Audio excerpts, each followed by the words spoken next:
आइए आज हम एक महान क्रांति के और मजदूर पर्व पर विशेष चर्चा करें। अब यहाँ पर जो विश्व की जो हालात बने हुए हैं ना, वे अत्यंत ही दयनीय है। यहाँ पर हर जगह नरसंहार हो रहा है, खुलेआम नरसंहार हो रहा है।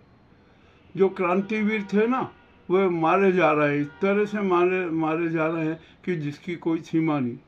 और ये नरसंहार जो कर रहे हैं ना, ये देश के विश्व के संपन्न राष्ट्र ही कर रहे हैं, जिसमें अमेरिका है, इजराइल है, यूक्रेन है और रूस है और ईरान भी है और तुर्की भी है। और सब जगह यहाँ पर आतंकवाद की आग लगी हुई है और ये सारा खेल सत्ता और धन के लिए हो रहा है। अब यहाँ पर बेचारी जो जनता है ना, निर्दोष जनता है, वो मारी जा रही है। आखिरकार ये निर्दोष जनता का नरसंहार कब रुकेगा, कैसे रुकेगा, इसके बारे में हमें गंभीर चिंतन करना है। ये राष्ट्रसंघ है ना, इस मामले में किसी प्रकार की कोई कार्रवाई नहीं कर रहा, कोई विचार नहीं कर रहा है। और जब राष्ट्रसंघ की कोई बात ही नहीं सुनता तो ऐसे राष्ट्रसंघ को अस्तित्व में रखने से क्या मतलब है। हमारे जो राष्ट्रसंघ के जितने भी सदस्य हैं ना, वे सक्रियता से खड़े हो जाएं, बिल्कुल एकजुट होकर ये कहें कि ये देश में, विश्व में जो नरसंहार चल रहा है, ये बंद किया जाना चाहिए। और जो परमाणु शस्त्रों की जो होड़ लगी हुई है ना, इसको भी बंद करना चाहिए। ऐसे कोई बात ही नहीं कर रहा है। अब हम बेचारी जनता है ना, जो निरीह है, जिसका कोई अपराध नहीं है और जो हमेशा क्रांति का एक अनुकरण बन के हमेशा सामने आई है, उसका नरसंहार हो रहा है। आखिरकार ये क्यों हो रहा है, किस लिए हो रहा है, कैसे हो रहा है, ये अहम सवाल है। इस पर गंभीरता से विचार करना पड़ेगा। और जो संपन्न राष्ट्र है ना, ये उनको विचार करना पड़ेगा। जो मध्य पूर्व के जो मुस्लिम राष्ट्र है ना, उनको भी सोचना समझना पड़ेगा और निर्णय करना पड़ेगा। ईरान है, इजराइल है और भी अन्य राष्ट्र है ना, और दक्षिण अफ्रीका में तो स्थिति और भी खराब होती जा रही है। आखिरकार विश्व में क्या हो रहा है, मानव जीवन पर क्यों प्रहार हो रहे हैं, अति क्रूर प्रहार हो रहे हैं। ये सारे प्रहार रुकना चाहिए। ये विश्व की जनता की भावना है और हमारे सनातन धर्म की भावना है, मूल रूप है कि विश्व का कल्याण हो, प्राणी मात्र सुखी हो, हर परिवार सुखी संपन्न हो, सब एक दूसरे प्रेम से रहे। किंतु ऐसा कोई नहीं चाहता। और क्यों नहीं चाहते, ये भी हमारे सामने स्पष्ट है। कोई विश्व का चौधरी बनना चाहता है, कोई विश्व का सम्राट बनना चाहता है, कोई अपना साम्राज्यवाद चाहता है। और इस प्रकार की जो छोटी मानसिकता है ना, वो हमारे विश्व के लिए अति घातक है। अब आपको मैं याद दिला दूं कि प्रकृति भी हमसे रूठ चुकी है। जो धरती क्लॉकवाइज घूमती थी ना, अब वो एंटी क्लॉकवाइज घूम रही है। देश में भूकंप, देश विदेश में भूकंप आ रहा है, तूफान आ रहा है और जलवायु परिवर्तन हो रहा है, न जाने क्या क्या हो रहा है। और उसके ऊपर ये नरसंहार कर रहे हैं, ये युद्ध लड़ रहे हैं। अरे ये युद्ध की जरूरत नहीं है, ये मानव जीवन की रक्षा की जरूरत है, सांसों की रक्षा की जरूरत है। अब इनकी रक्षा की बजाय उन सांसों को तोड़ रहे। यह स्थिति बेहद गंभीर है और ये स्थिति से समाप्त होना चाहिए। अब मैं यहाँ पर बात करूँ आज के संदर्भ में कि हम जो विश्व की आबादी है ना, 6-7 अरब की है, उसमें से बेचारे सभी तो निर्दोष हैं, उनका कोई गुनाह नहीं है। ये जो संपन्न राष्ट्र है ना, ये अपनी राजनीति चला रहे और नरसंहार कर रहे। ये आखिरकार कब तक चलेगा। और जो ये नरसंहार करने वाले हैं ना, ये भी कोई अजर अमर नहीं है। ये भी मौत के मुंह में नजर आएंगे, ये कब्र में नजर आएंगे, मिट्टी में मिलते हुए नजर आएंगे। ये सारा सब कुछ हो रहा है, परंतु कोई सोचने समझने को तैयार नहीं, बस नरसंहार पर उतारे हुए। हम यहाँ पर राष्ट्रसंघ की आज मैं आलोचना कर रहा हूँ, इसलिए आलोचना कर रहा हूँ कि राष्ट्रसंघ जिस लक्ष्यों के लिए बना था, वो अपने लक्ष्य पूर्ण नहीं कर रहा है। हमारा तो यहाँ तक होना चाहिए कि राष्ट्रसंघ के आदेश को एक न्यायिक आदेश मानते हुए उसका पालन करना चाहिए, किंतु ऐसा कोई नहीं कर रहा है और सब अपनी अपनी मन मर्जी की राजनीति चला रहा है चाहे जहाँ जिस पे हमला कर रहे हैं, चाहे जैसा नरसंहार कर रहे हैं, और जो राष्ट्रसंघ है ना वो मौन होके धृतराष्ट्र होके बैठा हुआ है। अरे यदि आपको धृतराष्ट्र बन के बैठा रहना है तो राष्ट्रसंघ को भंग कर दीजिए। जब विश्व में सभी उन्मादी तत्वों का ही राज चलेगा ना, तो आप फिर राष्ट्रसंघ की जरूरत क्या है? आप बंद कर दीजिए, राष्ट्रसंघ खत्म कर दीजिए कि अब ये ऐसा नहीं चलेगा। तो हमारा यहाँ पर जो देश की, विश्व की है ना, अरबों की आबादी है ना, उसका यही एक अनुरोध है कि जो ये नरसंहारक है ना, तानाशाह है ना, जो अपनी राजनीति कर रहे हैं, अपने आप को विश्व का सम्राट बनाना चाहते हैं, चौधरी बनाना चाहते हैं, अपना साम्राज्य स्थापित करना चाहते हैं, हम उनको ये भी अनुरोध करते हैं कि छोड़ दीजिए ये त्याग की जो संकीर्ण भावना, मानव जीवन की रक्षा कीजिए, मानवीय मूल्यों की रक्षा कीजिए, मानवीय सिद्धांतों की रक्षा कीजिए। परंतु ऐसा करने को कोई भी तैयार नहीं। यह एक दुखद घटना के विश्व के लिए, और यदि ऐसा यही जारी रहा ना, तो प्रकृति ऐसी सजा देगी, ऐसी सजा देगी कि जिसकी आपको कल्पना तक नहीं है, बिल्कुल कल्पना तक नहीं है आपको। अमेरिका में हमने देखा क्या क्या हो रहा है, कभी तूफान आते हैं, दावानल हो जाता है, जंगलों में आग लग जाती है, और वहाँ दक्षिण अफ्रीका में 65,000 से ईसाइयों को मार डाला। अरे आखिरकार क्यों कर रहे हैं आप, और किस लिए कर रहे हैं? ये सत्ता के लिए ही तो कर रहे हैं ना। आप अपना जीवन अय्यासी पूर्ण बिताना चाहते हैं, और यहाँ पर जो मानव समाज है ना उसकी क्रूर हत्या कर रहा है। धिक्कार है ऐसे आपकी चरित्र पर, ऐसी मानसिकता पर। अब आइए, आज जो मजदूर पर्व भी, हम मजदूर पर्व की बात करें, और विशेष तौर पर हम भारत की बात करें।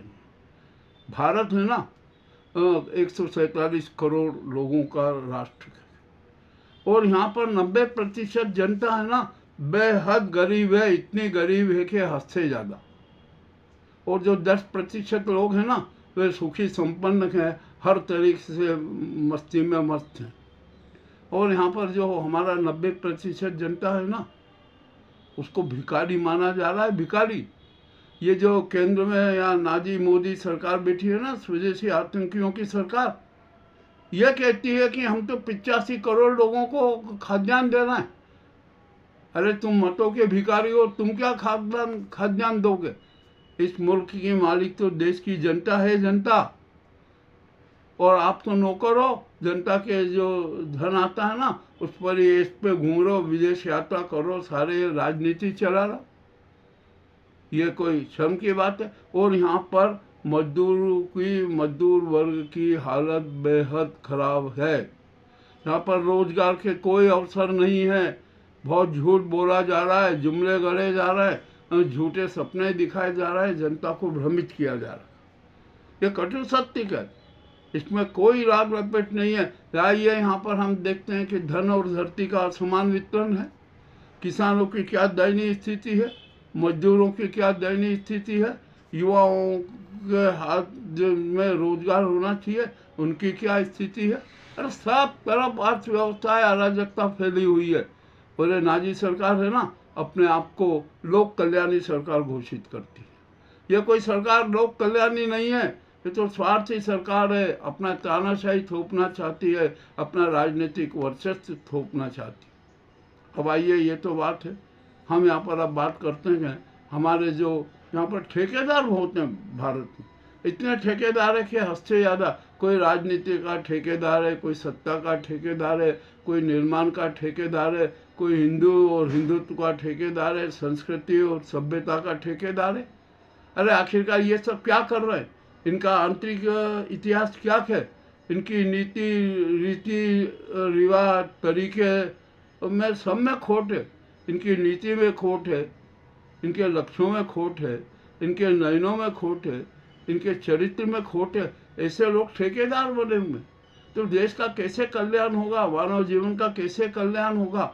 देश की 90% जनता का कैसे कल्याण होगा? यह अहम सवाल है। यहाँ पर धन और धरती का समान वितरण है। अरे सीमांत के किसानों के पास में जमीन नहीं है, खेतीहर मजदूरों की स्थिति कितनी गंभीर है जिसकी कोई सीमा नहीं।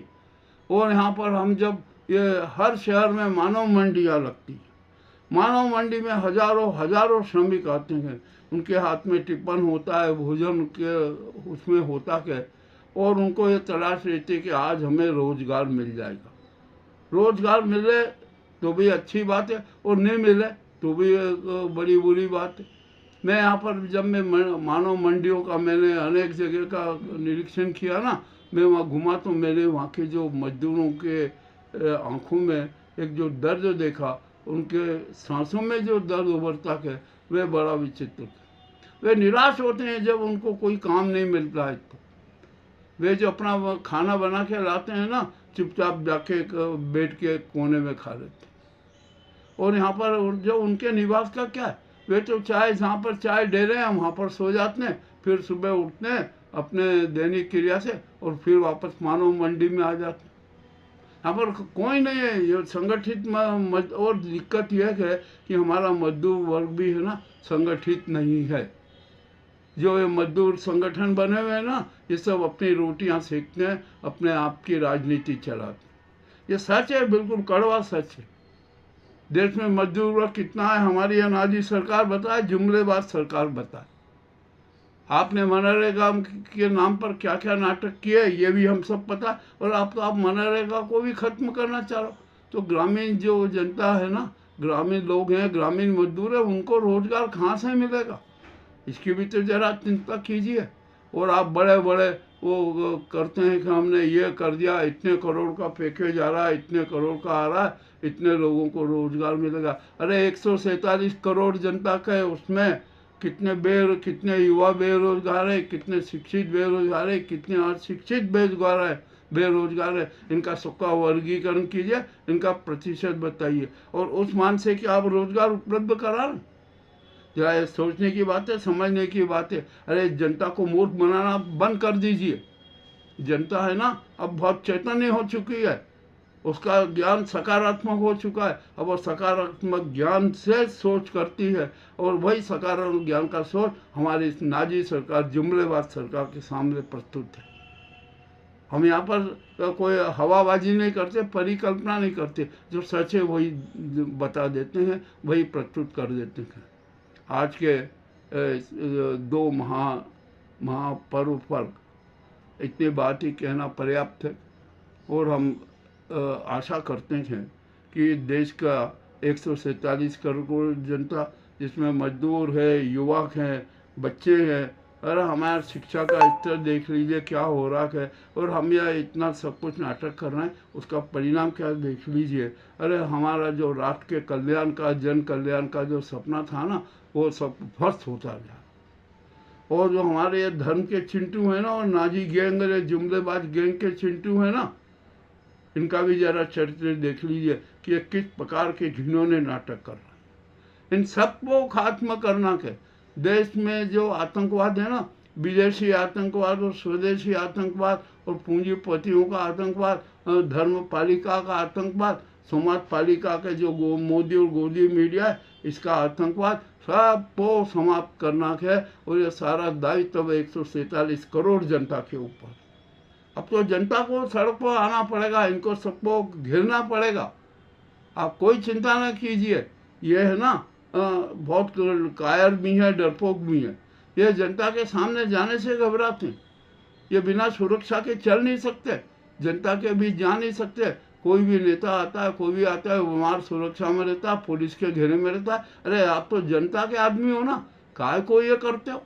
क्यों सुरक्षा है? कोई सुरक्षा की जरूरत नहीं है।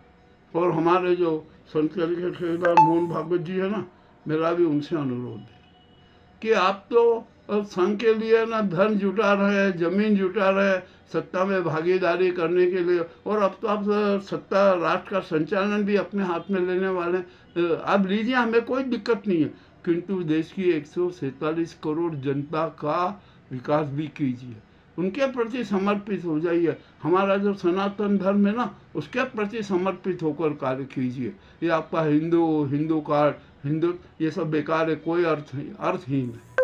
हमारे यहाँ हिंदू कितने जरा है तो बताइए, सच्चे हिंदू कितने हैं ये जरा बताइए। और एक मेरा सवाल है कि हम तो ये कहते हैं कि आप में कितनी जनता विश्वास करती है? विश्वास का संकट तो चरम पर है। यहाँ पर हम जनता है ना, एक दूसरे में विश्वास नहीं कर रहे हैं। परिवार में विश्वास नहीं कर रहा है, परिवार के लोगों में विश्वास नहीं कर रहे हैं। यह विश्वास का जो है ना, आकाश इतना फैल चुका है कि अविश्वास का जो संकट है ना, ये जानलेवा बन चुका है, अति घातक बन चुका है। तो अब हम ये विश्वास कैसे पैदा करें, इस बात की जरूरत है। देश के सच्चे विकास की बात करें, ये सिर्फ इसका एक ही मार्ग है कि हम सनातन धर्मी हो जाए, सनातन धर्म के सिद्धांतों को मूर्त रूप दे दें, उनके अनुसार ही वैदिक सनातन धर्म की पद्धति के अनुसार ही हम चलें। हम स्वामी विवेकानंद को मैं फिर याद करता हूँ। हाँ, और हम यहाँ धर्म के चक्कर में फंसे हुए हैं ना, ये भी बहुत गलत है। अरे हमें कट्टर धार्मिक नहीं बनना है, हमें तो कट्टर आध्यात्मिक बनना है। हमें आध्यात्मिक होना है, आत्मचिंतन करना है, अपने सच को जानना है, खुद को जानना है और अपनी जीवन यात्रा को सफल बनाना है। हम ये कुछ करते नहीं है, मात्र उन्माद प्रदर्शन करते हैं। ये उन्मादी चेहरे है ना, इनकी आप बात छोड़ दीजिए, इनका हश्र बहुत बुरा होने वाला है। मैं 147 करोड़ जनता से आज के दिन यही आह्वान करता हूँ कि सच्चे उपवास के साथ अपना आत्मचिंतन कीजिए, अपने सच को जानिए, खुद को जानिए। सकारात्मक ज्ञान का प्रतिशत 90% बल्कि 100% कर लीजिए। जिस दिन ऐसा हो गया ना, हमारा भारत विश्व गुरु होगा, स्वर्णिम भारत होगा। मैंने जो कुछ बात कही है, हो सकता है आपको कुछ पसंद भी ना आए, उसके लिए क्षमा करना। बहुत बहुत धन्यवाद।